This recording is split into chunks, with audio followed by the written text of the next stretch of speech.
Assalamualaikum warahmatullahi wabarakatuh. Bismillahirrahmanirrahim. Alhamdulillahirrabbilalamin. Wassalatu wassalamu ala asrofil anbiya wal mursalin wa ala alihi wa sahbihi ajmain amma ba'du. Yang terhormat dosen pengantar ekonomi makro Ibu Iva Laili MIE serta teman-teman yang saya cintai. Kami dari kelompok 7 yang beranggotakan Angelia Tiara Suwandono dengan NIM akhir 032, Alvina Febrianti dengan NIM akhir 080, Nadara Naya Aryasta dengan NIM akhir 085, dan Ashifa Primadita dengan NIM akhir 092. Adapun topik yang akan dibahas yaitu keseimbangan ADAS. Apa yang dimaksud dengan analisis ADAS? Kata AD merupakan singkatan dari kata aggregate demand atau permintaan agregat, dan kata AS adalah ringkasan dari istilah aggregate supply atau penawaran agregat. Dalam analisis ADAS, penawaran agregat diartikan sebagai penawaran barang dan jasa yang dilakukan oleh perusahaan dalam suatu negara, sedangkan permintaan agregat dapat didefinisikan sebagai tingkat pengeluaran yang akan dilakukan dalam ekonomi pada berbagai tingkat harga. Perbedaan teori klasik dan teori Keynes. Analisis keseimbangan pendapatan nasional merupakan analisis mengenai penentuan kegiatan ekonomi negara yang dikenal sebagai analisis Keynesian sederhana atau simple Keynesian analysis. Dinamakan demikian karena pokok-pokok dari pemikiran tersebut dikembangkan oleh seorang ahli ekonomi Inggris yaitu John Maynard Keynes dalam bukunya The General Theory of Employment, Interest and Money, dan dinamakan sederhana karena analisis itu belum memperhatikan peranan uang dan suku bunga dalam penentuan kegiatan ekonomi. Selanjutnya ada pandangan klasik. Buku Keynes tersebut mengkritik pandangan ahli-ahli ekonomi klasik yang berkeyakinan bahwa perekonomian selalu mencapai tingkat kesempatan kerja penuh. Menurut ahli ekonomi klasik, seperti dicontohkan oleh hukum Say atau pandangan Jean-Baptiste Say, seorang ahli ekonomi Prancis, yang dalam bahasa Indonesianya ungkapan ini dapat dinyatakan sebagai penawaran dengan sendirinya menciptakan permintaan. Berdasarkan kepada keyakinan ini, selanjutnya ahli-ahli ekonomi klasik berpendapat bahwa di setiap perekonomian akan selalu dicapai kesempatan kerja penuh. Dalam masyarakat yang ekonominya selalu mencapai tingkat kesempatan kerja penuh, tingkat kegiatan ekonomi dan pendapatan nasional ditentukan oleh kemampuan negara tersebut untuk menggunakan faktor-faktor produksi yang tersedia untuk memproduksi barang dan jasa. Dengan kata lain, penentuan produksi nasional dapat dinyatakan dengan menggunakan persamaan berikut. Ini pendapatan nasional yang diwujudkan dalam perekonomian. K adalah jumlah barang modal yang tersedia. L adalah jumlah tenaga kerja dan kemampuan tenaga kerja yang tersedia. Q adalah jumlah kekayaan alam yang telah dikembangkan dan digunakan. Dan yang terakhir T, tingkat teknologi yang digunakan dalam berbagai kegiatan produksi. Pandangan Keynes, permintaan efektif dan kegiatan ekonomi. Buku Keynes yang dinyatakan di atas mengkritik keyakinan klasik bahwa dalam ekonomi tidak terdapat kekurangan permintaan agregat, dan oleh karena itu, ekonomi selalu mencapai tingkat kesempatan kerja penuh. Dalam buku tersebut, Keynes berpendapat, yang pertama, tingkat permintaan efektif, yaitu pengeluaran agregat atau permintaan efektif pada harga tetap, dan permintaan agregat atau permintaan efektif pada berbagai tingkat harga, akan menentukan sejauh mana produksi nasional akan diwujudkan dalam ekonomi dan kesempatan kerja akan dicapai. Dan yang kedua, dalam perekonomian, kesempatan kerja penuh tidak akan selalu dapat dicapai. Yang kerap berlaku adalah masalah pengangguran. Sesuai dengan pandangan Keynes ini, analisis Keynesian sederhana memperhatikan tentang bagaimana pengeluaran agregat yang berlaku dalam masyarakat akan menentukan kegiatan keseluruhan ekonomi dan pendapatan nasional. Dengan memisalkan, harga-harga tidak mengalami perubahan. Analisis tersebut menunjukkan bagaimana keseimbangan pendapatan nasional dicapai. Keseimbangan itu akan menentukan pendapatan nasional yang diwujudkan dalam perekonomian dan tingkat kesempatan kerja yang dicapai. Selanjutnya, pandangan Keynes, uang dan kegiatan ekonomi. Buku The General Theory of Employment, Interest and Money juga membahas mengenai peranan uang dalam kegiatan ekonomi. Ahli ekonomi klasik berpendapat money is neutral atau uang adalah netral. Maksudnya uang tidak dapat mempengaruhi kegiatan ekonomi. Menurut ahli ekonomi klasik, kesempatan kerja penuh selalu dicapai. Dalam keadaan seperti ini, pendapatan nasional tidak dapat ditambah. Apabila jumlah uang dalam ekonomi bertambah, perubahan ini tidak dapat menaikkan pendapatan nasional. Pertambahan tersebut hanya akan meningkatkan harga-harga barang dalam perekonomian. Pandangan ini dinamakan teori kuantitas. Teori Keynes mengenai peranan uang dalam kegiatan ekonomi sangat berbeda dengan pendapat ahli ekonomi klasik. Bagi Keynes, uang tidak netral, artinya perubahan-perubahan dalam jumlah uang dalam ekonomi dapat mempengaruhi kegiatan perekonomian. Perbedaan pandangan ahli ekonomi klasik dengan Keynes mengenai peranan uang dalam kegiatan ekonomi dan tingkat harga dapat dibedakan kepada dua aspek. Yang pertama, perbedaan pandangan dalam penentuan suku bunga, dan yang kedua, perbedaan pandangan mengenai efek perubahan jumlah uang dalam ekonomi atau jumlah penawaran uang kepada kegiatan ekonomi. Penentuan suku bunga. Teori dana dapat pinjam menerangkan pandangan klasik mengenai penentuan suku bunga. Teori tersebut telah diterangkan bahwa suku bunga ditentukan oleh tabungan yang tersedia dalam masyarakat dan permintaan dana modal untuk investasi. Kedua faktor tersebut ditentukan oleh suku bunga, maka perubahan tabungan dan perubahan permintaan dana modal akan menimbulkan perubahan pada suku bunga. Menurut Keynes, suku bunga ditentukan oleh penawaran uang dan permintaan uang. Selanjutnya ada uang dan kegiatan ekonomi. Telah diterangkan bahwa ahli ekonomi klasik berpendapat uang tidak dapat dipengaruhi kegiatan ekonomi dan produksi nasional. Ini disebabkan karena kesempatan kerja penuh sudah dicapai. Keynes yang berkeyakinan bahwa kesempatan kerja penuh jarang dapat dicapai, berpendapat bahwa perubahan jumlah uang akan dapat mempengaruhi kegiatan ekonomi. Hubungan antara perubahan jumlah uang dengan kegiatan ekonomi akan melalui proses berikut. Yang pertama, perubahan jumlah uang akan mempengaruhi suku bunga. Apabila jumlah uang bertambah, suku bunga akan turun. Yang kedua, penurunan suku bunga akan menambah investasi dalam perekonomian. Dan yang terakhir, pertambahan dalam investasi akan menambah pengeluaran agregat, dan selanjutnya pertambahan pengeluaran agregat ini akan menambah pendapatan nasional. Perkembangan analisis ADAS. Yang pertama ada pandangan pokok teori makroekonomi Keynesian. Apabila diperhatikan dengan lebih teliti mengenai pandangan yang terkandung dalam teori makroekonomi Keynesian, secara kasarnya pandangan tersebut meliputi tiga aspek berikut. Yang pertama, peranan pengeluaran agregat. Yang kedua, penentuan suku bunga dan peranan uang. Yang ketiga, peranan pemerintah dalam menentukan tingkat kegiatan ekonomi dalam suatu tahun tertentu. Yang kedua, ada peranan pengeluaran agregat. Analisis ini dinamakan analisis Keynesian sederhana. Dinamakan demikian karena analisisnya belum memperhatikan dua faktor. Yang pertama, efek dari perubahan suku bunga. Yang kedua, efek perubahan tingkat harga kepada kegiatan ekonomi dalam suatu negara. Yang ketiga, peranan uang dan suku bunga. Dalam aspek ini, teori makroekonomi Keynesian menerangkan efek perubahan penawaran uang kepada kegiatan ekonomi melalui rangkaian peristiwa berikut. Yang pertama, ada efek perubahan penawaran uang ke atas suku bunga. Yang kedua, ada efek perubahan suku bunga ke atas investasi. Dan yang ketiga, efek perubahan investasi ke atas pengeluaran agregat dan pendapatan nasional. Rangkaian peristiwa ini dinamakan mekanisme transmisi. Yang keempat, ada peranan kebijakan pemerintah. Analisis makroekonomi Keynesian sangat menekankan kepada peranan pemerintah dalam mempengaruhi kegiatan ekonomi. Tanpa adanya campur tangan pemerintah, yaitu apabila penentuan kegiatan ekonomi sepenuhnya diatur oleh pasaran bebas, ekonomi akan menghadapi masalah berikut.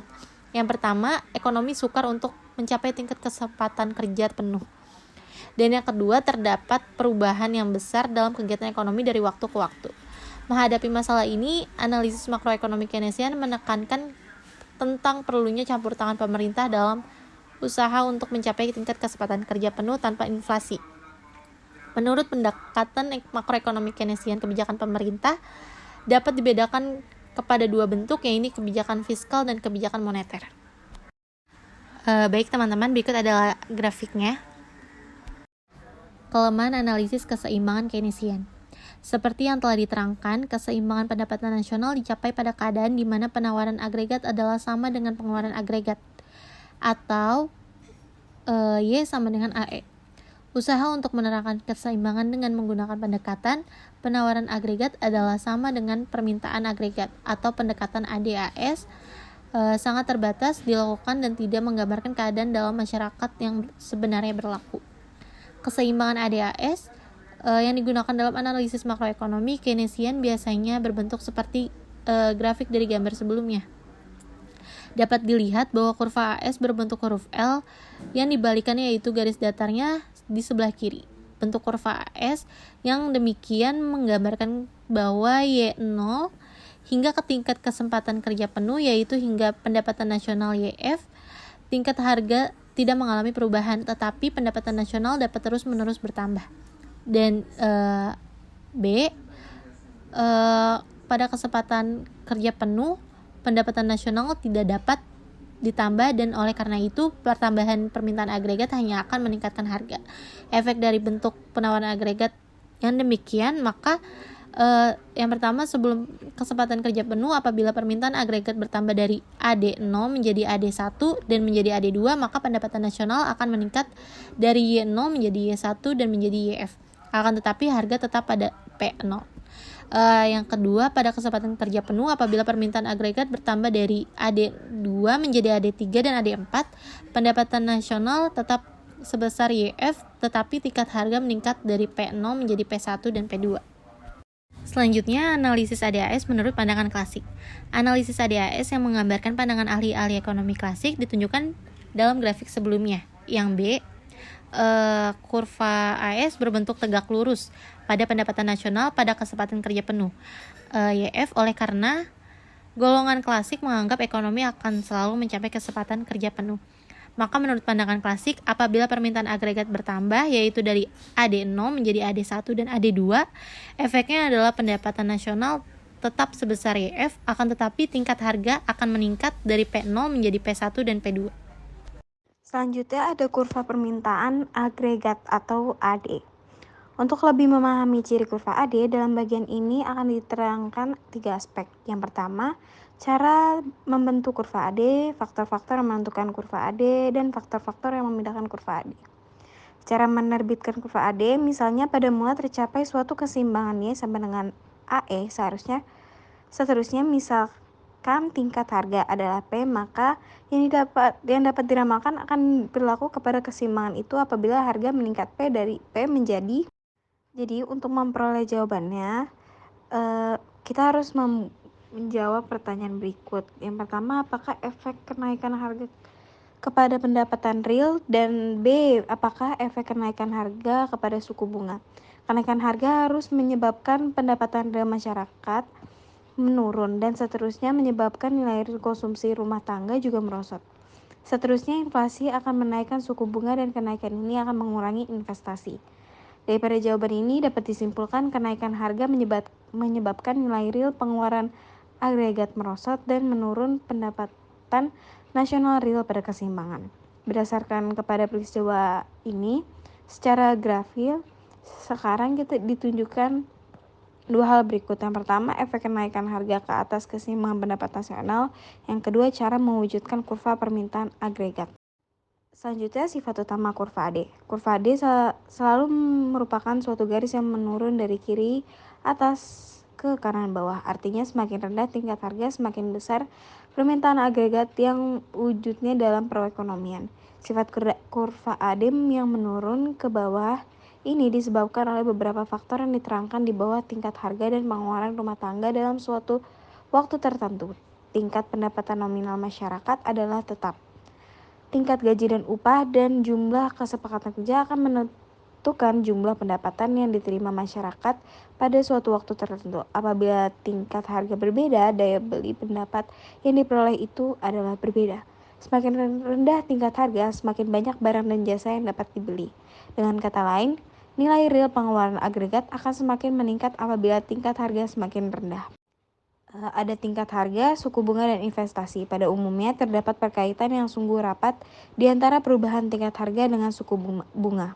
Apabila harga adalah stabil atau tingkat inflasi sangat rendah, suku bunga tercenderung akan berada pada tingkat yang rendah. Semakin tinggi inflasi, suku bunga cenderung akan menjadi semakin tinggi. Pemilik modal akan berusaha untuk memperoleh suku bunga RL yang tetap besarnya. Ini dilakukan dengan menuntut suku bunga nominal yang lebih pada waktu inflasi yang semakin cepat. Terdapat pengaitan yang rapat di antara suku bunga dengan inflasi, yaitu semakin tinggi suku bunga akan menyebabkan penurunan dalam investasi.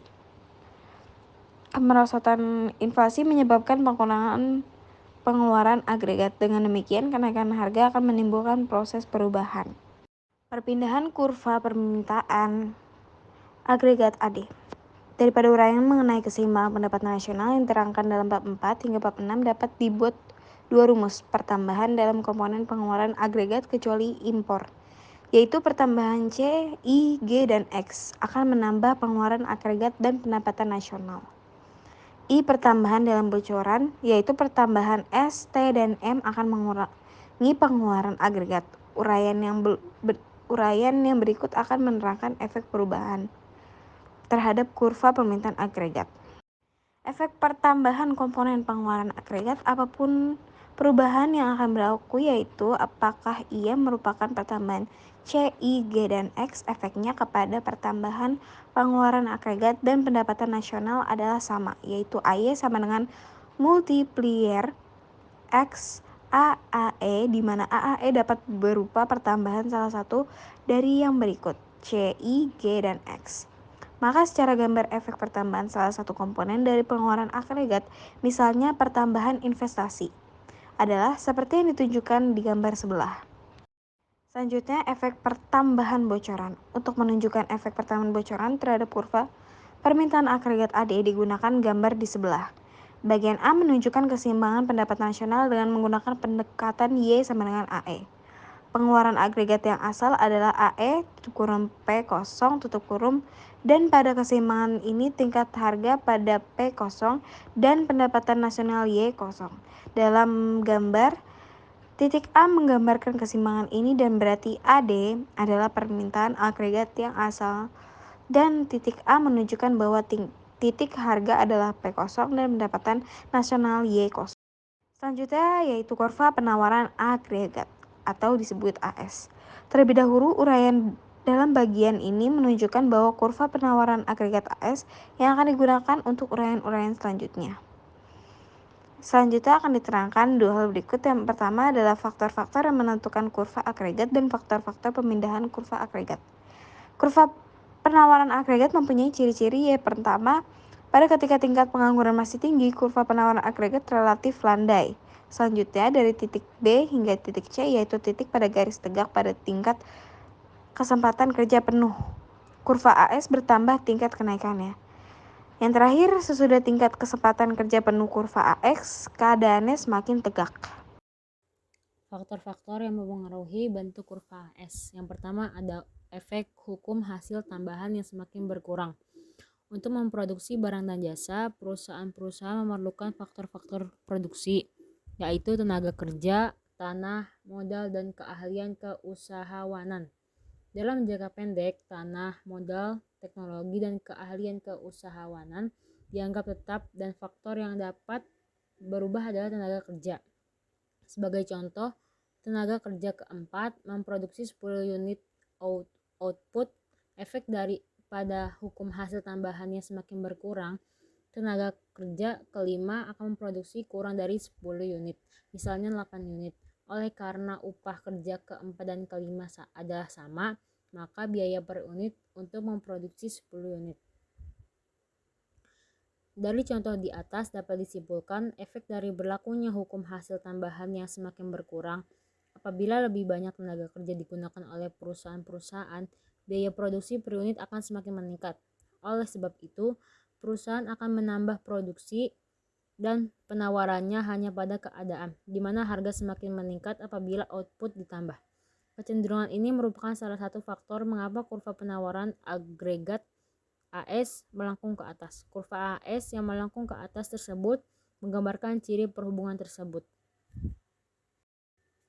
Yang kedua ada pasaran tenaga kerja dan kurva penawaran agregat.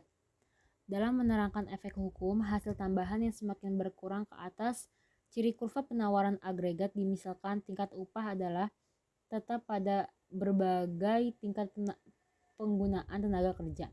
Hal ini hanyalah benar untuk kegiatan suatu perusahaan dalam persaingan sempurna. Dalam pasaran tenaga kerja yang bersifat persaingan sempurna, tingkat upah ditentukan oleh permintaan tenaga kerja, digambarkan oleh kurva DL, dan penawaran tenaga kerja digambarkan oleh kurva SL. Ketika permintaan tenaga kerja ada DL, tingkat upah adalah W0, dan jumlah tenaga kerja yang digunakan dalam ekonomi adalah N0. Permintaan tenaga kerja yang semakin meningkat, misalnya menjadi DL1, meningkatkan kesempatan kerja menjadi N1 dan tingkat upah menjadi NW1. Apabila permintaan tenaga kerja mencapai DL2, maka upah mencapai W2 dan kesempatan kerja menjadi sebanyak N2. Gambaran ini menunjukkan bahwa semakin tinggi kesempatan kerja, semakin tinggi tingkat upah yang diterima para pekerja. upah yang semakin tinggi ini akan menaikkan biaya produksi, maka untuk tetap memperoleh keuntungan dan dapat meneruskan operasinya, penawaran agregat dalam ekonomi hanya akan ditingkatkan oleh perusahaan-perusahaan apabila tingkat harga semakin tinggi. Yang ketiga ada tingkat pengaruh dan tingkat kenaikan upah. Dalam analisis makroekonomi selalu diperkenalkan kurva Phillips, yaitu kurva yang menerangkan ciri perhubungan berikut. Yang pertama, perhubungan di antara tingkat kenaikan upah dan tingkat pengaruh, dan yang kedua, perhubungan di antara tingkat inflasi dan tingkat pengangguran.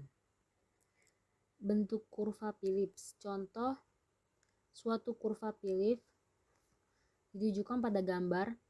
Setiap titik dalam contoh tersebut menunjukkan hubungan antara tingkat pengangguran dan tingkat kenaikan upah nominal.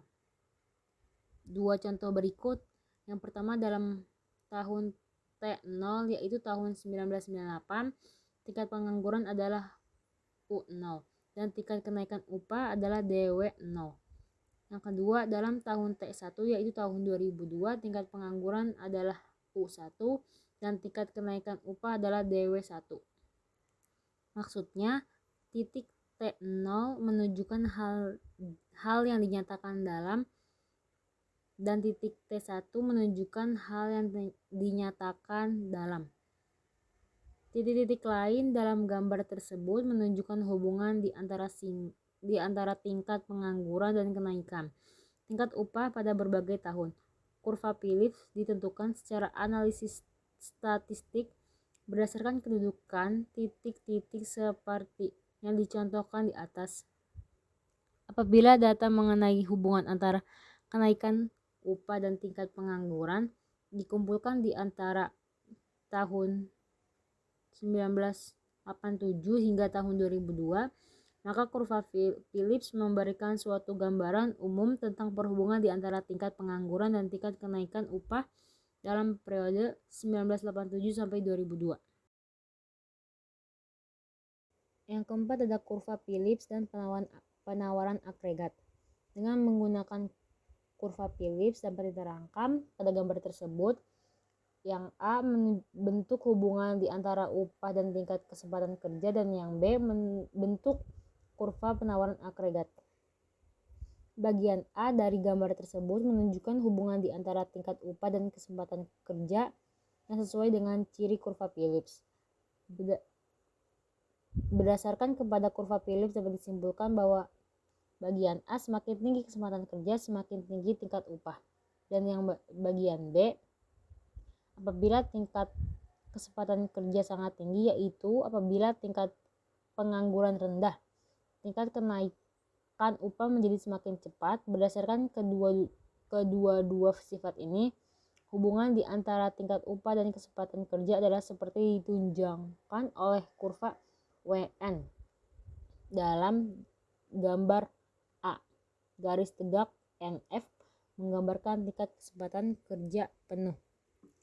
Dapat disimpulkan, uraian mengenai faktor-faktor yang menentukan bentuk kurva AS menunjukkan bahwa secara teori dan berdasarkan data dalam studi mengenai keadaan yang sebenarnya, kurva AS berbentuk melengkung ke atas, yang artinya semakin tinggi tingkat harga, semakin banyak pendapatan nasional real, jumlah output dalam negara yang ditawarkan oleh perusahaan-perusahaan dalam perekonomian. Secara teori ini diterangkan pada gambar A, teori biaya produksi yang dipengaruhi oleh hukum hasil tambahan yang semakin berkurang. Dan yang bagian B, teori permintaan dan penawaran tenaga kerja dan penentuan tingkat upah. Secara empirikal, ciri kurva penawaran agregat itu dapat diterangkan dengan menggunakan bantuan kurva Phillips. Perpindahan kurva AS dapat disebabkan oleh faktor-faktor berikut. Yang pertama ada perpindahan kurva AS ke atas atau ke kiri. Pada mulanya, pada harga P0, perusahaan-perusahaan akan menawarkan barang bernilai Y0. Dan perpindahan dari AS0 menjadi AS1 berarti penawaran barang bernilai Y0 akan dilakukan oleh perusahaan apabila tingkat harga mencapai P1. Perubahan dari AS menjadi AS1 juga dapat dikatakan sebagai perpindahan ke kiri. Maksudnya adalah apabila harga tetap P0, maka perusahaan akan mengurangi penawaran output dari bernilai Y0 menjadi Y1. Perpindahan kurva penawaran agregat dapat disebabkan oleh salah satu atau gabungan faktor-faktor tersebut. Yang pertama adalah harga bahan mentah meningkat atau biaya lain meningkat. Yang kedua ada kenaikan upah tenaga kerja. Faktor yang kedua yaitu perpindahan kurva AS ke bawah atau ke kanan. Maksudnya adalah pendapatan nasional real yang bernilai Y0 akan ditawarkan hanya pada harga P2 dan tidak pada P0. Perpindahan AS0 menjadi AS2 dapat juga dikatakan sebagai perpindahan ke kanan, dan yang dimaksudkan adalah apabila harga tetap P0, pendapatan nasional real yang ditawarkan perusahaan meningkat dari Y0 menjadi Y2. Perpindahan kurva penawaran juga dapat disebabkan oleh faktor-faktor. Yang pertama adalah perkembangan teknologi, yang kedua ada perkembangan infrastruktur. Infrastruktur akan mengurangi biaya tetap dan biaya berubah oleh karena yang pertama perkembangan infrastruktur menghemat biaya mendirikan pabrik-pabrik. Yang kedua infrastruktur yang lebih baik meningkatkan efisien operasi perusahaan-perusahaan. Yang ketiga pajak, izin usaha dan administrasi pemerintah. Selanjutnya adalah keseimbangan permintaan penawaran agregat. Beberapa penulis menanamkan keseimbangan ADAS sebagai keseimbangan makroekonomi. Dinamakan demikian karena analisis ini telah memasukkan unsur perubahan harga dalam analisis keseimbangannya, yaitu analisis ini lebih lengkap daripada analisis keseimbangan pendapatan nasional yang diterangkan dalam bab 4 hingga bab 6. Bagaimana keseimbangan makroekonomi ditentukan dan dapat diterangkan dengan menggunakan gambar pada slide sebelumnya. Dari gambar tersebut dapat dilihat bahwa kurva AD dan AS berpotongan di titik E, yang berarti permintaan agregat adalah sama dengan penawaran agregat pada pendapatan nasional real sebanyak Y, dan tingkat harga pada P. Titik P menggambarkan keseimbangan yang akan dicapai dalam perekonomian oleh karena perusahaan-perusahaan tidak akan menambah atau mengurangi output yang diproduksikan dan kegiatan ekonomi telah mencapai keadaan yang stabil. Dalam keadaan ini keseimbangan makroekonomi telah dicapai. Untuk membuktikan bahwa titik E adalah titik keseimbangan yang akan menentukan tingkat harga, pendapatan nasional real, dan kesempatan kerja, perlu diperhatikan dengan keadaan yang akan berlaku apabila tingkat harga lebih tinggi atau lebih rendah daripada P. Apabila tingkat harga adalah P, penawaran agregat adalah Y, sedangkan permintaan agregat adalah Y. Berarti terdapat kelebihan penawaran sebanyak AB. Kelebihan penawaran agregat ini menimbulkan keadaan deflasi atau penurunan harga dan tingkat harga merosot sehingga kelebihan penawaran tidak terwujud lagi, yaitu di P. Selanjutnya yaitu perubahan keseimbangan dan penyebabnya. Keseimbangan permintaan agregat dan penawaran agregat akan selalu mengalami perubahan dari waktu ke waktu sesuai dengan perubahan dalam keadaan perekonomian. Perubahan yang akan berlaku dapat dibedakan kepada 3 bentuk. Yang pertama yaitu perubahan dalam AD saja, yang kedua yaitu perubahan dalam AS saja, dan yang ketiga yaitu perubahan serentak dalam AD dan AS. Dan yang terakhir ini ada kurva dari efek perubahan kurva AD dan kurva AS. Baik, itu saja yang dapat kami sampaikan pada pemaparan materi kali ini. Kurang lebihnya mohon maaf. Billahi taufiq wal hidayah. Wassalamualaikum warahmatullahi wabarakatuh.